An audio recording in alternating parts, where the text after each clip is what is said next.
Okay. John, we are live here. Welcome, everyone, to a new episode of the Expect Miracles podcast. I apologize. I took about a 6-month hiatus from our last episode, but we are rocking and rolling, and I'm excited to crank out some new episodes. And what better guest to have than one of my favorite Blair docs, Dr. John Stenberg, recurring guest. This might be his 4th time on the show. He is a excellent Blair doctor out of Colorado Springs, Colorado, at Zenith Chiropractic. He is also the host of the Atlas of Chiropractic podcast. Correct. Yep.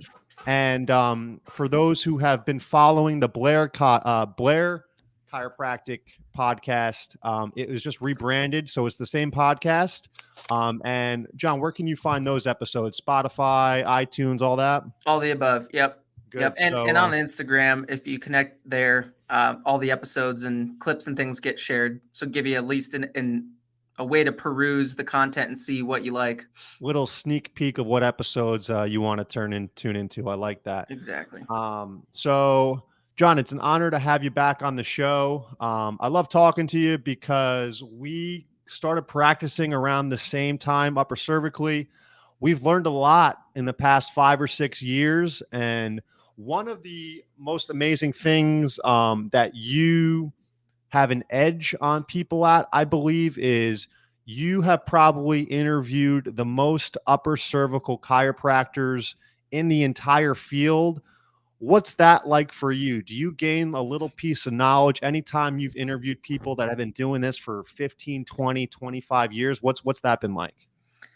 100%. And I think, you and I early on understood the importance of creating content, with these people and getting some of these conversations recorded and out there for people to encounter, because we've had mentors that have helped us with things that, have benefited us in so many different ways that it's like, man, I found that if you just reach out and ask the questions, people are so open to share. So 100%. Absolutely. And what I've learned is there are no rules. I think early on in practice if we were to think back to like our early days and we were just getting started and learning technique and getting our practices going, all that stuff, it's like, you think there are all these hard and fast rules that you need to learn and follow. And what I've learned talking with different folks is like, man, there's not one path to success. There's not one way to do things. There's not just one perspective that you need to adopt. And so, talk with all these different people, I've really come to appreciate a couple of things. One is that part that there are no rules, but there are certain things that you hear consistently. Yes. And those are the things to pay attention to, because the differences and the nuances that apply person to person, city to city, personality to personality, those are sort of variations on the themes. But if you can identify those top principles and those top concepts that everybody talks about and thinks are important, that's where you really focus your attention. So you do those, and over time you have the conversations and you start to notice they all talk about, some of the same things. That's when you're starting to get to the important parts. Yeah, it's very interesting. A lot of people have different starting points when they start upper cervical. The people that know they were going to do upper cervical, sometimes some of the doctors that have been doing it for 20, 25 plus years, I've heard this a couple times. They'll only focus on the Atlas for the first 3 to 5 years, which I found very interesting, because how beneficial is that just to, focus on one thing, hone your craft into one thing. And then we usually talk to these people. They'll branch out. They'll do some lower cervicals. Sometimes they'll even do some stuff below T1. But I always found that interesting, especially for new students coming into the practice, like the amount of lives you can change from just one upper bone, the first bone in the neck. You can change. I think it's the most powerful adjustment in chiropractic is getting that Atlas put back in place and watching the body heal. That's 100% true. And like, even the folks that you talk to that did kind of branch out a little bit, they'll always come back to that. Right. And it's like, even my doctor, who's been practicing for over 40 years, Blair Upper Cervical, he always, constantly reiterates that with me. It's like, you know what, man, if you get this part right, and you do that thoughtfully, and you prioritize that, and you make that the center, the foundation of what you have to offer people, it's like there's nothing better, right? And if you want to Absolutely. supplement, or you want to try to, like, fill in the gaps with other things, that's kind of gravy in my opinion. But it's like there's no substitute for that. You can't stretch Absolutely. it away, you can't exercise it away, you can't manipulate it. Like, you have to do the right precision adjustment with that part of the spine to get it done right. And so it takes, I think it's worth, because I did the same thing. I spent the first, I'd say, 3 years just going like, let me get this dialed in, like, and I'm not saying Absolutely. I'm an expert. There are people that have been doing it for 30 years plus that are still working on honing their craft. But it's like, I don't even know, what I don't know about this yet. So let's start building our experience and building, that skill of doing a proper atlas adjustment with as many people as possible. Cause it's like, everybody's different. All the Absolutely. angles and the approaches that we use, it's like, you need to get some time under your belt with this stuff to really build your proficiency. Absolutely. And one question I get asked a ton is, which I think is changing, why does nobody do this technique? Why aren't there more upper cervical chiropractors out there? What are your thoughts on that, John? I get that question too, and I've got a couple thoughts, some that people might like and some that they might not. One, I think, is it's hard. It's Yeah. not an easy practice to run or to learn. Like, it presents interesting challenges. I think that's why it's so beneficial. It's like Hmm. there's the equal and opposite reaction, which is it's a challenge to uh, build these skills, of not just adjusting, but analysis and patient education and management, communication, and the running of the practice is a little bit different because of how we manage folks. So it's hard. And I think that deters some people. I think a lot of people like it in theory, but once they start doing it, it's like, dude, this is not what I thought it would be. And so, some people might find their way out of it, or maybe they, start to deviate from the path a little bit because of the challenges. It's funny. It's one of the only techniques where one of the mastery parts of it is knowing when to leave it alone. That's Hmm. like a mastery within itself. Like putting faith into your patient, like, listen, this is healing, even though we present those obstacles, those healing parts where they've been under care for a couple months and they're retracing and they're not feeling that great. And to look that patient in the eye and say, your atlas is in, your body is healing, we're going to leave it alone. That is a complete 180 outside the paradigm of our healthcare model. 100%. And it requires discipline, right? Yeah. On the part of both the doctor and the patient to buy into the process. And that, I think, is in today's world, things move fast, and people want quick results, and often we get quick results, but healing is different than getting relief, and healing takes time, and relief might come sooner, but to create the change that we want, the sustainable changes in people's health that we want, requires time and discipline. And I think that's part of what makes it hard. Yeah. And I think another challenge, and this one goes back to the upper cervical chiropractic profession, is I think we've made it very difficult for chiropractors to do it. Meaning, Yes. there's been a certain narrative that is like, you have to do C1 only, right? So Mhm. there's a lot of people that go, I'd really like to learn an upper cervical technique, and I'd really like to add this to my practice. I'd like to, be able to introduce these techniques. And a lot of the technique organizations and people say, no, you have to get rid of everything else and do this exclusively. And I think that deters people. and Mhm. and so I think, there's probably a certain percentage of chiropractors that would be doing a version of upper cervical or more upper cervical work if it was a little bit more approachable and not so Mhm. exclusive feeling Mhm. from the outside looking in. And I appreciate why they do that, because the thing we were just talking about is like, you can't just kind of wing it and Yeah. half-ass it and get good results and do a good job of it. So Cannot half-ass upper cervical. it's kind of, there's a little bit of a paradox there, whereas we want it to be approachable for chiropractors and not push them away and seem dogmatic, but at the same time, we want to emphasize the importance of dedicating yourself to training in it. So it's interesting, right? There's interesting challenges with it, and I think those are some of the reasons.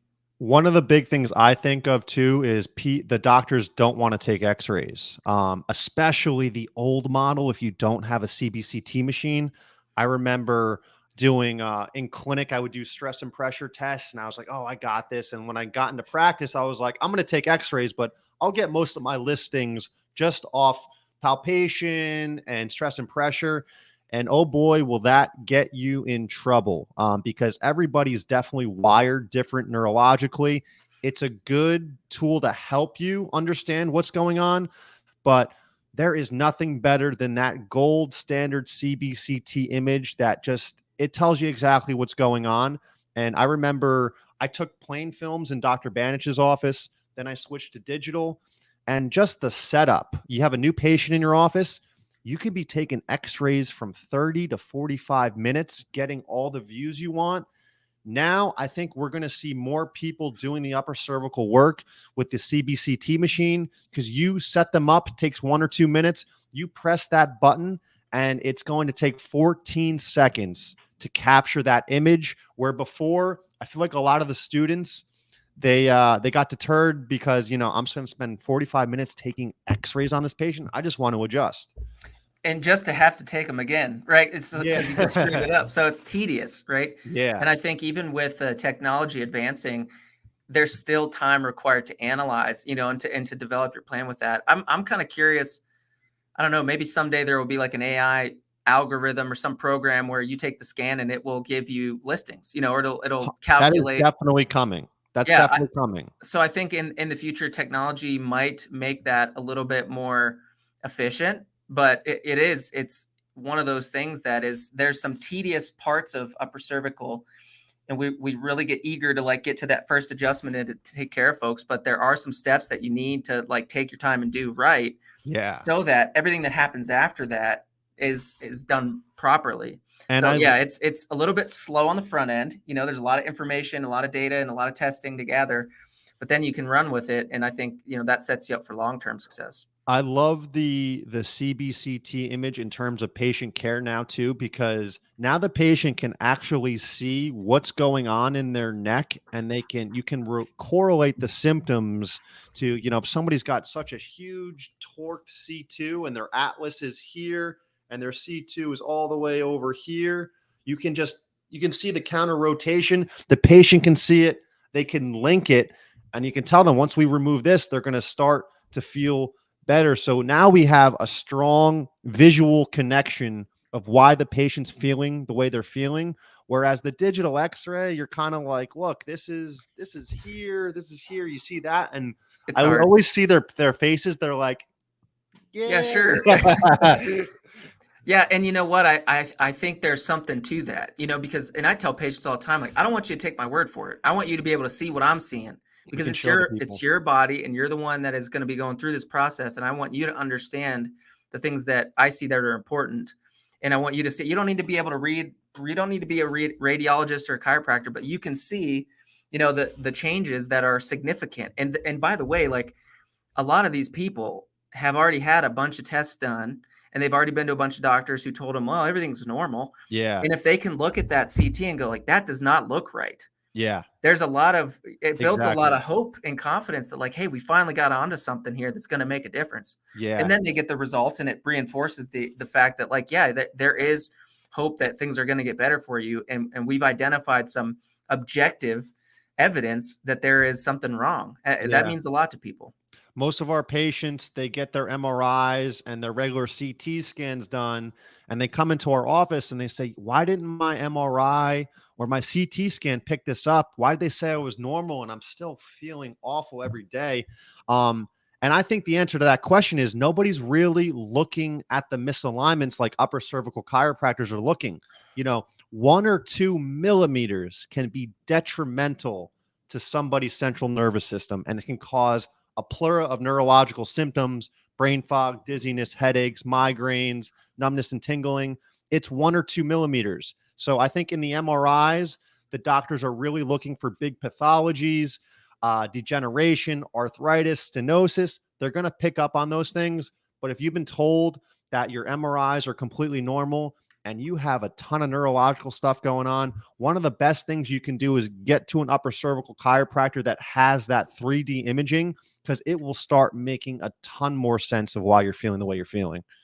Yeah, I think you're exactly right. And patients get frustrated. So I try to encourage them that, your doctors are doing what they know to do, and they're trained in pathology. We work with dysfunction. There is a spectrum between you have a disease like a tumor or a fracture or some sort of infection in your spine or some sort of, massive disc herniation, and normal, right? And most of the folks we work with, they're somewhere between, that spectrum, and all the bits and pieces might be proper, no damage or disease to them, but it doesn't mean that they're working right.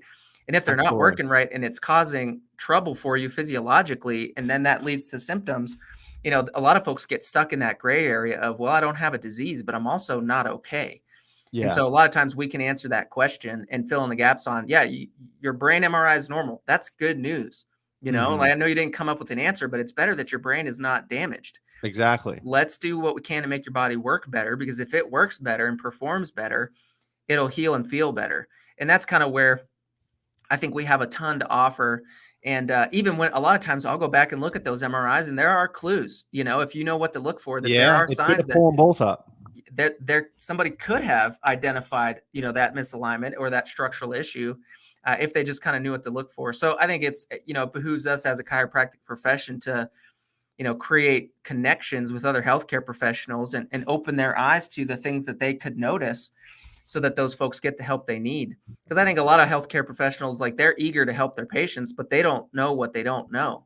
Absolutely. And it's up to us to help them understand that and do it in a collaborative way, and not, not a way that's off-putting and sort of diminishes their practice or diminishes, their knowledge, but sort of creates, room for collaboration. Yeah. And Dr. John, what's your thought process on the healing process by itself? In upper cervical, we get a lot of people in our offices with some serious neurological issues. And I know when people see my adjustment videos, they think, oh, one adjustment, that's going to, fix everything, take all it away. We do get those miracle cases. It doesn't happen all the time. You can feel much better after your first upper cervical adjustment. But as you've been in practice for 6 years, what does the healing process look like to you now? It's definitely not linear, and Yeah. I think for a lot of people, unfortunately, they've been misled through advertisements and crappy, like, sales pitches that are trying to get people to think that you should just gradually, continually improve, and everything gets better day by day. And that's just not the way anything of value in life works, right? And Yeah. so, like, I think healing follows, the laws of nature. There are Mm. cycles and seasons to it, and we should be able to see a trend in the right direction over time. But I think we got to reorient folks to thinking differently about healing compared to relief, and just refocusing on what is a way to measure progress over time, so that as you're healing, you can remind yourself that there is positive change happening. And because there are days that are easy, there are days that are hard, and not Absolutely. everybody's on the same, not everybody has the same metabolic capacity for healing, meaning their biochemistry and how their body heals is going to be different person to person. So it's hard to even project as a doctor, tell somebody how they're going to heal, right? It's like, Yeah. I don't know, I don't know Yeah. exactly how you're going to heal. We'll be honest about that. And so I like to tell folks a couple things, because they've got a few concerns, right? And if you put yourself in the shoes of the patient, they have a couple concerns that they want to know are being considered and addressed. Number one is, like, is this guy ripping me off, doing something that's not helping? And I'm coming here spending time and money and not getting anywhere. And the only thing they have to anchor to is how they feel, right? They Right. don't know the testing part of it. And so I always tell folks, we should see things changing in the first 4 to 6 weeks. Doesn't mean everything's going to be better, but if we're a month in and we have the right adjustment and we have the right data and we're doing the right things, we should see things change, both in what you can feel, but things I can measure. And if we see that, we know that the healing process has taken place, and we can double down on it and stick with it. And it might take you another couple months, for that to really, come to fruition in a sustainable way. It may take even longer than that. I don't know. Right. But at that point, we're going to know that we're doing the right things and we're on that path. And I tell them, if we're not helping, I'll figure out why, and Yeah. we'll troubleshoot how to facilitate healing. And the other part of it is it's not all about chiropractic. I mean, like when you talk about healing and the body's ability to adapt to its environment and the stressors that are put on it, there's a lot of stuff that goes on outside of our offices that impact how patients heal. So Absolutely. we need to be aware and remember that, and they need to be aware of it too. Because as much as we want to take credit for every positive outcome, it's like sometimes patients are doing other things that are helping themselves heal. And sometimes they're doing things that are, actively limiting how effective we can be and how much they can heal. So I think it's worth, especially in the early few visits, having conversations about their lifestyle and their routine and their habits and what's going on outside the office, just so we're aware of, some of the obstacles that might present themselves or some of the things that might facilitate healing. So I think in for the chiropractor, we have to keep it in context. And I tell patients all the time, like, there's a lot of life that happens between visits, and I'm thinking for myself, let alone for them, Yeah. there's other doctor's appointments, there's other, things that they're trying and doing, there's sleepless nights, there's 100%. stress at home with family and work. It's like, so, I like to remind folks that, like, hey, chiropractic care does not happen in a vacuum where Yeah. nothing else in your life is impacting our results. So we need to be open. We need to have open lines of communication with our patients about what's going on with them so that we can identify some of those challenges. Because sometimes we get frustrated. Yeah. We're like, man, why are we not getting where we need to go? And we might be missing just one little piece of information in the lifestyle. Absolutely. I think there's two parts to that. Uh, there is so many different ways the atlas and the axis can misalign. So I think it's so important as a patient to give your upper cervical doctor a chance to figure out which adjustment is going to be right for you, because it could take a few adjustments. There's so many different factors. It's a very sensitive area up here. Sometimes it's going to take your upper cervical doctor a few visits to really understand, listen, I think we finally got it. This adjustment's going to hold best for you. As you know, sometimes if you adjust somebody on one side, it's not holding as well. You can flip them around and pull the adjustment up, and sometimes people hold better that way. So always give I like to tell people, give upper cervical care at least 3 months for your body to heal, for your doctor to know what adjustment works best for you.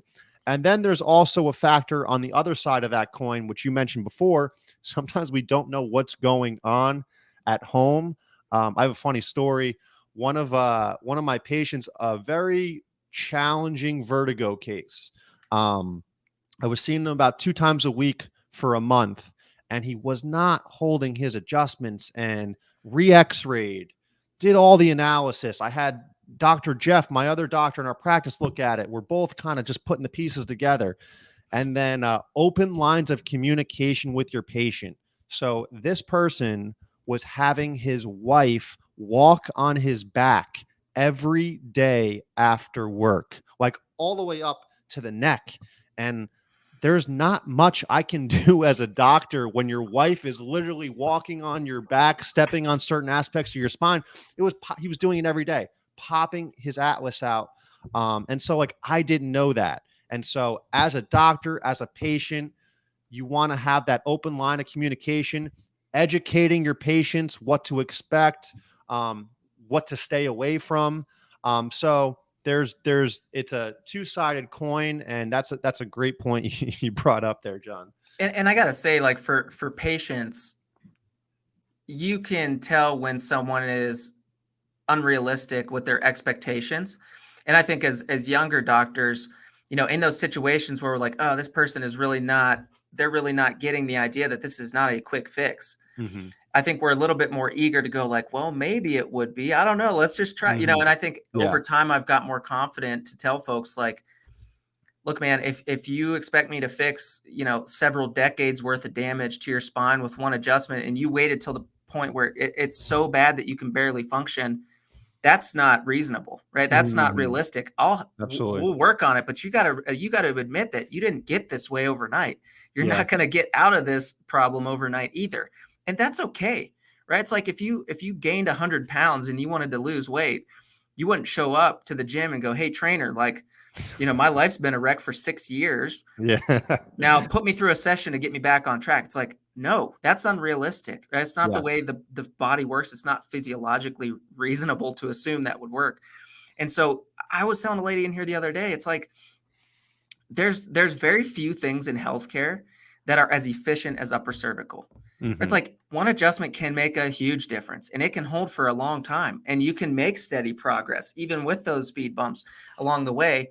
And then to maintain that over time, it's like, so what do you come in once a month and get checked? Like, big deal. And if you get adjusted a handful of times a year and it helps, like, you got to be kidding me. There's who else can offer that? Yeah. It's like, what meal plan can you eat one healthy meal a month and stay and stay healthy? What workout routine can you do once a month and stay healthy? Right? It's like, it's unreal how efficient upper cervical is in terms of creating momentum and with the body and healing. And I think in that way, we need to be mindful that we don't overpromise, because we, expect miracles, right? We do, and we see them. And a lot of times, I've been guilty to be a little impatient with the healing process and go like, oh man, we're not getting it. Maybe we need to make a referral. Maybe we need to do something else. And I've even had patients say like, I don't really want to go do anything else. Let's just kind of wait it out. Yeah. And so sometimes people even intuitively know that, like, it just takes time, Yeah. and I understand that, like, I didn't get this way overnight. So I think Absolutely. those are all great points. And we need to remind ourselves as doctors to not get impatient, because then we'll adjust inappropriately or prematurely. And then as patients, just to buy in, and understand that it takes time. And if you're willing to commit to yourself, not to the chiropractor, right? You're investing in yourself, and you're committing to your own health. If you're willing to do that, you'll get the rewards. And it's almost guaranteed. Absolutely. And I think people forget when they come in with upwards of 10 neurological symptoms, things start to get better, but then they really start to hone in on one thing that's like really bothering them. So like if you have headaches and numbness and tingling and brain fog and dizziness, like they'll come in and be like, my dizziness is out of control today. And then they like, and then you start talking to them like, well, my migraines are gone. My brain fog is gone. The numbness and tingling isn't there, but they're still getting the dizziness. And I respect that. I get that. It's not fun to go through dizziness, but there is a lot of great things happening. And if you take a step back, the body's going to start to heal that as well. We've done a lot of great healing already. And it's just when you remove something, sometimes it magnifies another. So 100%. there is some good healing going on in those cases too. And it's a good idea as a chiropractor to do, progress evaluations periodically and check in with folks and go back to that early conversation you had when you took a history and you talked about all the concerns, because stuff just kind of gets off your radar. And it's almost every time I do a progress evaluation, I ask about, well, how you doing in this area? And they're like, I didn't even remember I had that. I don't even know when it went away. It's not a part of my life anymore. Yeah, it's like, it's yes, amazing. so it's good to pay attention to the challenges, to confront those head on. But you do need to be mindful over time that, like, sometimes things improve gradually. And I tell folks, like, I kind of like when things improve gradually, right? It seems like it's a little more stable. Some of the folks that have these magical, like, immediate health transformations with one adjustment, sometimes their symptoms are really volatile. What Right? goes up comes down. And they'll crash too, right? And it's like, so I tell folks like, hey, objectively, things are doing good. I know you're not feeling a ton of difference early on, but this is perfect. Like, this is the path you want to be on, which is gradual, sustainable results. And so, it doesn't come in any one form or fashion. And it's like, I tell folks all the time when we go through their exam report and explain what's going on, it's like, people that come here with problems like yours, there's not a neck pain adjustment. There's not a migraine adjustment. There's not a, like, this is how it works in medicine. So people think, well, because I have this symptom, you'll do the adjustment for that symptom. That's not the way it works. So back to the conversation about function.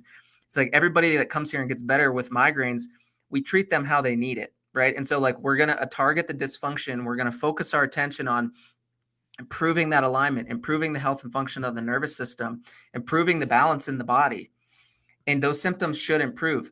there could be other things that are contributing to your symptomatology. So if the symptoms improve slightly and plateau, or they don't improve while all these other things do, well, then we can start to troubleshoot and figure out what else you need to do to get relief. But we try to keep the dysfunction at the center of it and focus our attention on, all we can really do as doctors is take care of that upper cervical subluxation, and to do that thoughtfully and with systems and procedures that we know are tried and true. And if you get a little bit, as a doctor, if you get a little bit fixated on the symptoms and you start chasing that stuff around, trying to force the issue with the healing process or with the body, you can get yourself into trouble. So I think, I've done that too, where you kind of lose a little bit of your grounding and go like, I really want that symptom to go away, so I'm going to try to force it. And it doesn't work that way. Yeah. Dr. John, at the end of every episode, I'd like to ask all my guests, what is one piece of advice that has really resonated with you over the years? Could be absolutely anything, could be upper cervical, could be just whatever you feel like is on your heart today.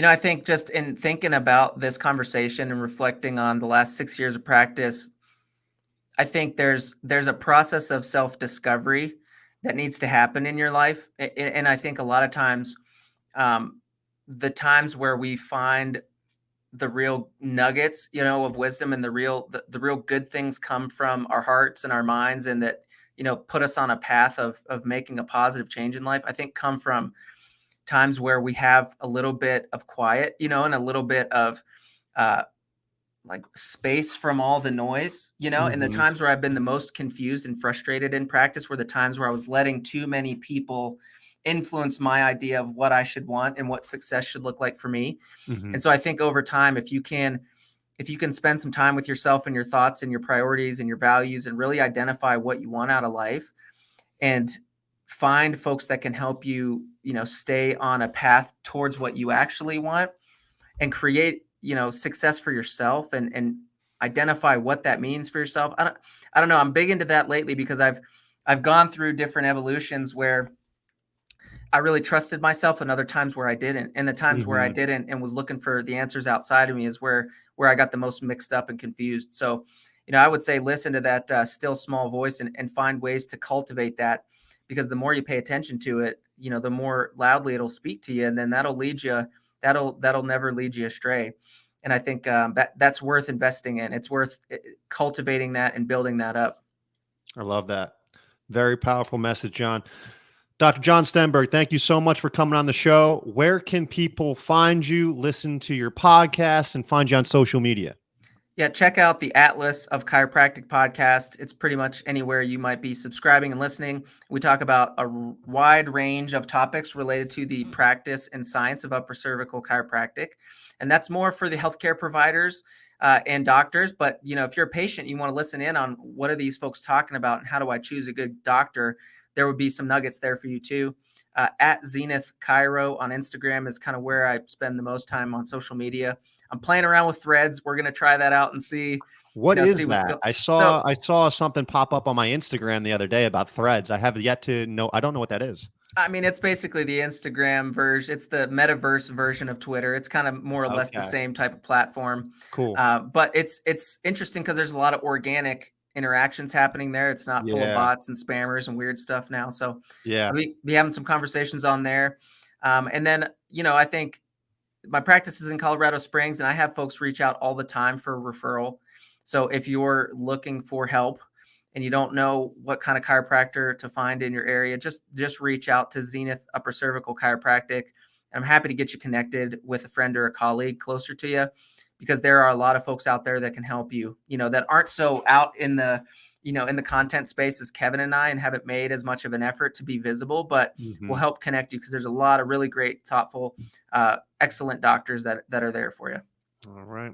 Dr. John, thank you for coming on the show. Would love to have you back anytime. And we'll catch up soon. And I'm excited to see you at the Blair Annual in Las Vegas in September. Love it. All right, brother.